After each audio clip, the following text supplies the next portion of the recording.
नमस्कार। आज हम देखने वाले हैं सी-टेट का प्रैक्टिस सेट नंबर 3। ये संस्कृत भाषा का प्रैक्टिस सेट है। इसमें हमने संस्कृत के 30 अति महत्वपूर्ण प्रश्नों को लिया है जो परीक्षाओं में बार बार पूछे जाते हैं। अगर आपने चैनल को सब्सक्राइब नहीं किया तो चैनल को सब्सक्राइब कर लीजिए, वीडियो में लास्ट तक बने रहिए। देखते हैं पहला प्रश्न। प्राथमिक स्तरे छात्रस्य भाषा समुपार्जनार्थम सर्वोपरि किम महत्वपूर्णम? विकल्प ए नियम स्मरणम, विकल्प बी समृद्ध भाषीय परिवेशा, विकल्प सी भाषा पाठ्यपुस्तकम, विकल्प डी औपचारिक परीक्षा। तो इसमें हमारा सही आंसर हो जाता है विकल्प बी समृद्ध भाषीय परिवेशम। अब देखते हैं प्रश्न नंबर 2। ग्रहणात्मक कौशलेषु कयो समावेशा भवति? ग्रहणात्मक कौशलेषु कयो समावेशा भवति? ग्रहणात्मक कौशल कौन से होते हैं? विकल्प ए है श्रवणम पठनम च, विकल्प बी भाषणम लेखनम च, विकल्प सी पठनम लेखनम च, विकल्प डी श्रवणम भाषणम च। तो ग्रहणात्मक कौशल जो होते हैं वो होते हैं श्रवणम पठनम च। जो सुनना है, सुनने में हम अपने अंदर लेते हैं, पढ़ते हैं तब भी अपने अंदर ग्रहण करते हैं, तो ये ग्रहणात्मक कौशल हो जाते हैं। अगला प्रश्न देखते हैं, प्रश्न नंबर 3। भाषा शिक्षणस्य कस्या पद्धत्या मातृभाषाया प्रयोगम सर्वथा वर्जिता अस्ति? भाषा शिक्षण की कौन सी पद्धति में मातृभाषा का प्रयोग सब बिल्कुल वर्जित है, मना है? विकल्प ए प्रत्यक्ष पद्धत्याम, विकल्प बी द्विभाषक पद्धत्याम, विकल्प सी अनुवाद पद्धत्याम, विकल्प डी संरचनात्मक पद्धत्याम। तो हमारा सही आंसर हो जाता है विकल्प ए प्रत्यक्ष पद्धत्याम। प्रश्न नंबर 4 देखते हैं। निगमात्मक विधो शिक्षणम कस्मात् का प्रति चलति? निगमात्मक या जो निगमनात्मक विधि होती है उसमें शिक्षण किस प्रकार से चलता है? विकल्प ए उदाहरणात् नियमम प्रति, विकल्प बी नियमात उदाहरणम प्रति, विकल्प सी मूर्तात् अमूर्तम प्रति, विकल्प डी स्थूलात् सूक्ष्म प्रति। जो निगमनात्मक शिक्षण पद्धति होती है उसमें पहले आता है नियम, बाद में उदाहरण। तो विकल्प बी सही हो जाता है, पहले नियम बाद में उदाहरण। जो आगमन पद्धति होती है उसमें पहले उदाहरण आता है। अगर आगमन का पूछा जाता है तो हमारा विकल्प ए सही होता है। यहाँ पे निगमन का पूछा गया तो विकल्प बी सही होता है चौथे का। अब देखते हैं प्रश्न नंबर 5। कथा श्रवणम यानी कि स्टोरी टेलिंग भाषा शिक्षणे केन रूपेण प्रयुज्यते? केवल मनोरंजनाय, बी शिक्षण रणनीति रूपेण, सी अनुशासन पालनाय, विकल्प डी गृहकार्य प्रदानाय। तो हमारा 5वें का सही आंसर हो जाता है विकल्प बी शिक्षण रणनीति रूपेण कथा श्रवणम भाषा शिक्षणे प्रयुज्यते। प्रश्न नंबर 6। बहुभाषिकता कक्षायाम का वर्तते? विकल्प ए भाषा शिक्षणे बाधा, विकल्प बी एका महती संपदा, विकल्प सी शिक्षकाणाम कृते समस्या, विकल्प डी व्यर्थ समय व्यय। तो इसमें हमारा सही आंसर हो जाता है विकल्प बी एका महती संपदा। एक महती एक संपदा के रूप में उसको देखा जाता है, बहुभाषिकता को बाधा के रूप में नहीं देखा जाता। प्रश्न नंबर 7। लेखन कौशल विकासार्थम सर्वोपरि किम महत्वपूर्णम? लेखन कौशल के विकास के लिए सबसे ज़्यादा क्या महत्वपूर्ण है? विकल्प ए सुंदर हस्ताक्षरम, विकल्प बी विचारणाम अभिव्यक्ति, विकल्प सी शुद्ध वर्तनी, विकल्प डी कठिन शब्दानाम प्रयोगा।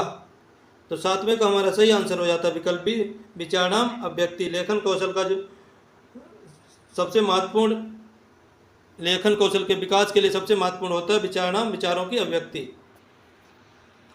प्रश्न नंबर 8। छात्रस्य पठन वैकल्यम केन संबंधम अस्ति? छात्रों का जो पठन विकार होता है, वैकल्य माने होता है विकार, वो किससे संबंधित है? डिस्लेक्सिया किससे संबंधित है? ए विकल्प गणितीय विकारेण, बी विकल्प पठन विकारेण, सी विकल्प मानसिक विकारेण, डी विकल्प व्यवहार विकारेण। तो जो डिस्लेक्सिया होता है, पठन वैकल्य होता है, वो पठन विकारेण सही हो जाएगा हमारा आंसर बी। प्रश्न नंबर 9। संस्कृत शिक्षणे दृश्य श्रव्य साधन किम अस्ति? संस्कृत शिक्षण में दृश्य श्रव्य साधन कौन सा है? दृश्य शब्द मतलब जिससे सुनाई भी देता हो जिसमें, और जो दिखाई भी देता हो। विकल्प ए दूरदर्शनम, विकल्प बी श्यामपट्टम, विकल्प सी आकाशवाणी, विकल्प डी चित्रम। तो हमारा सही आंसर हो जाता है दूरदर्शनम। इसमें दिखाई भी देता है, सुनाई भी देता है, तो दृश्य श्रव्य साधन हो गया है। आकाशवाणी की बात करें तो केवल दृश्य श्रव्य साधन होता है, श्यामपट्ट दृश्य साधन होता है, चित्र दृश्य साधन होता है, दूरदर्शन दृश्य श्रव्य दोनों इसमें है। प्रश्न नंबर 10। उपचारात्मक शिक्षण रिमीडियल टीचिंग कस्या अंतरम क्रियते?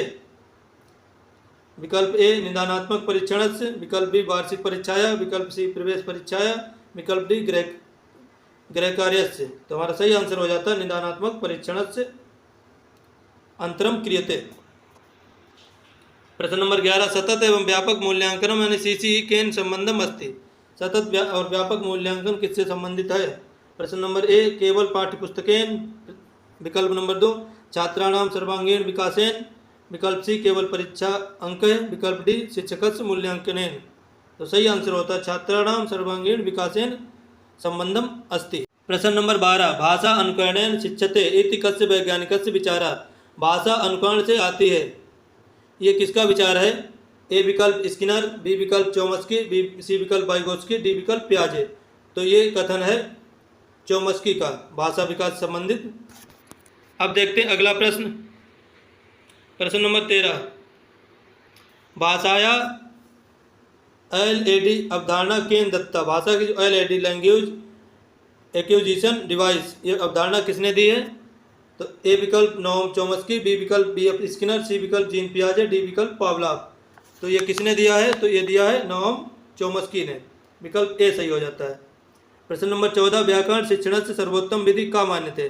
व्याकरण शिक्षण की सबसे उत्तम विधि कौन सी मानी जाती है? विकल्प ए आगमन निगमन विधि, विकल्प बी सूत्र विधि, विकल्प सी पाठ्य पुस्तक विधि, विकल्प डी कंठस्थीकरण विधि। तो 14 का हमारा सही आंसर हो जाता है विकल्प ए आगमन निगमन विधि। प्रश्न नंबर 15 संस्कृत भाषा शिक्षण से प्रथम कौशलम किम। संस्कृत भाषा शिक्षण का पहला कौशल कौन सा? ए विकल्प श्रवणम, बी संभाषणम, सी पठनम, डी लेखनम। संस्कृत भाषा शिक्षण का प्रथम कौशल कौन सा होता है? तो जो भाषा शिक्षण के कौशल अगर पूछे जाते हैं तो हम बताएंगे सुनना, बोलना, पढ़ना, लिखना। किसी भी भाषा में, हिंदी, अंग्रेजी, संस्कृत, सभी में यही होता है, सुनना, बोलना, पढ़ना, लिखना। तो पहले सुनना को बोलते हैं श्रवणम, तो विकल्प ए हो जाता है, पहले सुनना फिर बोलना। संस्कृत में कहें तो श्रवणम, भाषणम, पठनम, लेखनम। अब एक श्लोक दिया हुआ है, इसको पढ़कर हम प्रश्न नंबर 16 से 19 तक के उत्तर देंगे। विद्या ददाति विनयम, विनयाद याति पात्रताम, पात्रतात् धनम अपनोति, धनार्थ धर्मम तथा सुखम। यानी कि विद्या से विनय आता है, विनय से पात्रता आती, पात्रता से धन प्राप्त होता है और धन से धर्म होता है। जब धर्म होगा तो सुख होगा। प्रश्न नंबर 16 विद्या नरम किम ददाति। विद्या नरम किम ददाति।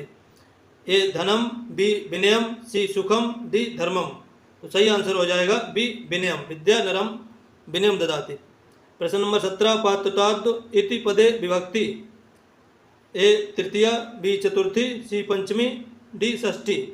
पात्रतात् इसमें में कौन सी विभक्ति होगी? तो इसमें विभक्ति है पंचमी, पात्रता से। उसके बाद प्रश्न नंबर 18 धनात् किम प्राप्यते इति श्लोके वर्णितम।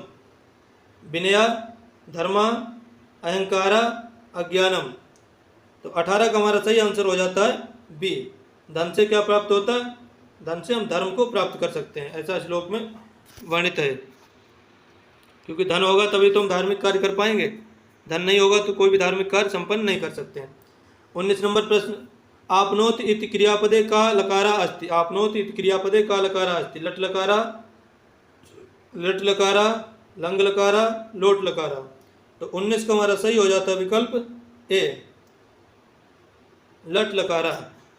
प्रश्न नंबर 20 हिमालयात गंगा प्रभवति। अत्र हिमालयात पदे का विभक्ति। हिमालय से गंगा निकलती, हिमालयात पद में कौन सी विभक्ति है? ए द्वितीया, बी पंचमी, सी तृतीया और डी सप्तमी। जब कोई भी चीज़ कहीं से अलग होती तो वहाँ पे कौन सी होती विभक्ति? पंचमी। पंचमी अपादाने, तो पंचमी विभक्ति हो जाती, विकल्प बी सही होता है।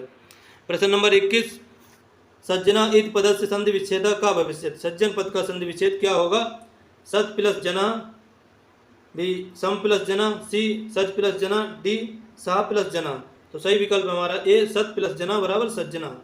प्रश्न नंबर 22 प्रतिदिनम इत पदे का समासा अस्ति। ए तत्पुरुष, बी अव्ययी भाव, सी द्वंद्व, डी कर्मधारय। तो प्रतिदिनम, प्रति इसमें उपसर्ग आया है और उपसर्ग को कहते हैं अव्यय, तो इसमें हो जाएगा हमारा अव्ययी भाव समास, विकल्प बी सही होता है।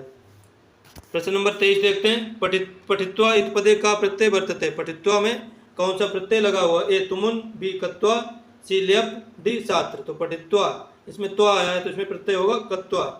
23 का हमारा बी विकल्प सही होता है। अब देखते हैं प्रश्न नंबर 24 संस्कृत व्याकरण स्वर वर्णाम किम कथ्यते। संस्कृत व्याकरण में स्वर वर्णों को क्या कहा जाता है? विकल्प ए हल, विकल्प बी अच, विकल्प सी अण, विकल्प डी जस। तो संस्कृत में जो स्वर वर्णों को क्या कहा जाता है संस्कृत व्याकरण में, तो हमारा 24 का सही हो जाता है विकल्प बी।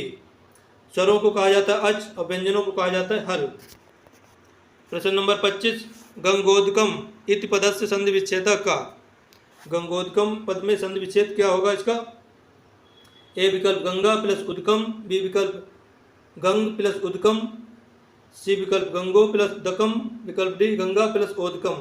तो इसका हमारा सही आंसर हो जाता है विकल्प ए गंगा प्लस उदकम बराबर गंगोदकम। 25 का हमारा सही हो जाता है विकल्प ए। अब देखते हैं प्रश्न नंबर 26, अक्षणा काना अत्र अक्षी शब्दे केन सूत्रेण तृतीय व्यक्ति भवति।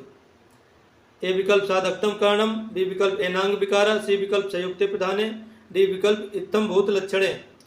तो अक्षणा काणा आंख से काणा, तो इसमें सूत्र लगेगा एनांग विकारा, इसमें एनांग विकारा सूत्र लगेगा। प्रश्न नंबर 27, पिबति इति रूपा कस्य धातु अस्ति। पिबति ये रूप किस धातु का है? ए विकल्प पा धातु, बी विकल्प पठ, सी विकल्प पच, डी विकल्प प्रच। जो पिबति है पा धातु का रूप है, ए विकल्प हमारा सही हो जाता है 27 का। अब देखते हैं प्रश्न नंबर 28, दशानना इति पदे का समासा अस्ति। दशानन पद में कौन सा समास है? ए विकल्प दिगु, बी बहुब्रीहि, सी तत्पुरुष, डी अव्ययी भाव। तो दशानना 10 आननान यस्य सा, इसका जब हम विग्रह करेंगे तो आएगा 10 आननान यस्य सा। 10 आनन है, 10 मुख हैं, जिसके अर्थात वह तीसरा पद प्रधान आता है रावण, तो हमारा हो जाएगा बहुब्रीहि समास। जिसमें तीसरा पद प्रधान होता है वो बहुब्रीहि समास के अंतर्गत आता है। प्रश्न नंबर 29, अयादि संधे सूत्रम किम अस्ति।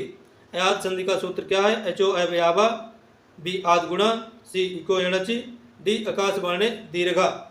तो अयादि संधि का सूत्र हो जाता है हमारा एचो अव्यावा, ए विकल्प सही होता है।